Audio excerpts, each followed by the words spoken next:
It is the middle of a 4-day holiday weekend in Fortaleza, Brazil. The streets are quiet. The Banco Central, Brazil's equivalent of the Federal Reserve, sits locked, sealed, and guarded with its alarm systems armed. Beneath the street, 80 meters away, a team of men are tunneling directly toward the vault. They have been doing this for 3 months.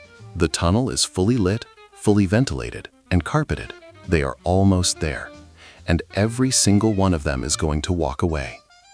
Over the course of that holiday weekend, the thieves removed approximately 250 million Brazilian reals from the Banco Central vault, equivalent at the time to roughly 70 million US dollars.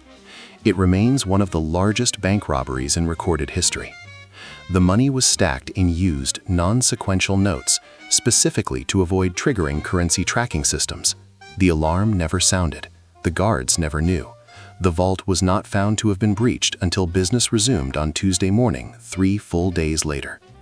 In this video, we are going to reverse engineer the Banco Central heist from conception to execution to aftermath, and answer 3 questions the headlines never covered. How did a team of ordinary criminals plan and execute a 6-month operation directly under a functioning bank without detection? How did the money move? And why, despite millions being recovered, the architects were never convicted? The Banco Central de Brazil in Fortaleza was not a commercial bank. It was a government monetary facility, a regional branch responsible for storing and redistributing currency used by commercial banks across the northeastern region of Brazil. The vault at this facility contained not customer accounts, not safety deposit boxes, not jewelry, but raw currency. Stacks of used, out-of-circulation banknotes awaiting destruction. This is a critical detail. The money in that vault was already earmarked for shredding. It was untraceable by design. There were no account numbers attached to any of it, no individual owner. It was, in the most literal sense, anonymous money sitting in a room, and the thieves knew it. The planning for the heist appears to have begun as early as late 2004, roughly 8 months before the robbery itself. The core team rented a commercial property on a street near the bank and registered it as a landscaping company called Grama Sintética, synthetic grass, complete with legitimate business registration, office furniture, staff, and active landscaping operations. The business was real. It had clients, invoices, and employees who showed up to work every day. Underneath it, the tunneling had already begun. The tunnel itself was an engineering achievement that investigators would later describe as remarkably sophisticated for a criminal operation. It ran approximately 80 meters from the basement of the landscaping office to the underside of the bank's vault floor, bored through compacted urban soil with enough structural reinforcement to prevent collapse. The team installed electrical wiring and lighting along the full length, so operators could work in shifts through the night. They installed ventilation pipes to manage air quality during extended digging sessions. The tunnel was wide enough for a man to crawl through carrying equipment. On the bank end, the tunnel opened directly into the vault from below, through the concrete floor. The logistics of moving the excavated soil were perhaps the most impressive operational detail. An 80-meter tunnel through urban soil produces an enormous quantity of spoil. The displaced earth has to go somewhere, and doing so quietly in a city environment without arousing attention is far harder than the digging itself. The team used the landscaping company's operational cover to its maximum advantage. Spoil was loaded into the company's delivery vehicles each night under the cover of gardening supply deliveries and removed from the site without raising suspicion. The business that existed to mask the tunnel was also the logistics solution for the tunnel's biggest problem. The timing of the robbery was not accidental. The team chose the August 2005 long weekend, a 4-day public holiday in Brazil, with calculated precision. The bank would be minimally staffed, no cash movements would be scheduled, no audits, no senior management on site. The holiday window gave the team approximately 96 hours from the moment they breached the vault floor to when the first employees would return on Tuesday morning. They used the first night to breach. They used the next 2 nights to extract. They were gone before the weekend ended. The vault breach itself was conducted from below, which is why the alarm system never triggered. The bank's security infrastructure was designed around what every bank security system in the world is primarily designed around: perimeter access. The doors, the windows, the street-level entries, all monitored, all alarmed. Nobody had anticipated the floor. The team cut through the vault's reinforced concrete base from underneath, entering the vault from a direction that no alarm sensor was pointed at. When they climbed up through the floor, they were already inside the room the security system was designed to protect. The sheer physical scale of moving $70 million in used banknotes through a crawlspace tunnel is worth pausing on. Currency notes have a density of roughly 1 gram per note. 250 million reals in mid-denomination bills represent somewhere in the range of 4 to 5 metric tons of physical paper. Moving that mass through an 80-meter tunnel, by hand, in the space of 2 nights, required not just planning, but a physically demanding human chain operation sustained over many consecutive hours. Investigators estimated the core extraction team at somewhere between 10 and 15 people working in rotating shifts. On Tuesday morning, August 9, 2005, the first employees arrived at the Banco Central facility. An opening inspection of the vault revealed the breach, the hole in the floor, the tunnel mouth visible below it, and the conspicuous absence of the currency that had been stacked on the lower shelving. The estimated value missing at that point was placed initially at approximately 160 million reals, later revised upward to over 250 million after a full inventory. Brazilian Federal Police and the Federal Reserve Investigation Team were mobilized within hours. They entered the tunnel and followed it back to the basement of the landscaping company, which was of course empty.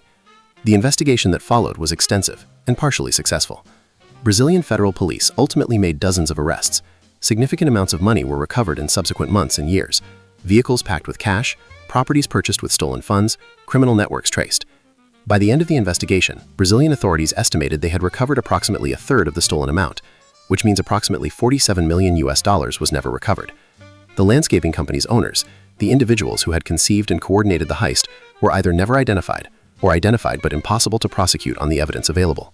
The men ultimately connected to the heist, at various levels of the operation, came from a criminal network with roots in the northeastern Brazilian state of Ceará.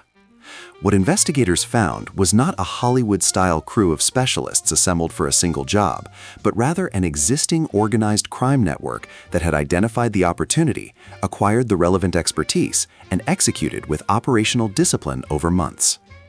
Several individuals connected to the planning died in suspicious circumstances before prosecution could proceed, a pattern that investigators treated as deliberate elimination of potential witnesses by the upper tier of the organization. The money laundering operation was itself sophisticated. Large amounts were converted quickly into physical assets, real estate purchases, vehicle fleets, small businesses. Some funds were moved out of Brazil through informal currency exchange networks known locally as doleros, unlicensed money changers who operate in the gray zones of currency regulation. A portion appears to have left the country entirely through cross-border cash movements that are extremely difficult to track. The 3 months of meticulous planning that went into acquiring the money was matched by an equally methodical plan for disappearing it. So what separated the Banco Central heist from the hundreds of bank robberies that fail? Security analysts who have studied the case identify 5 principles the team applied with remarkable consistency.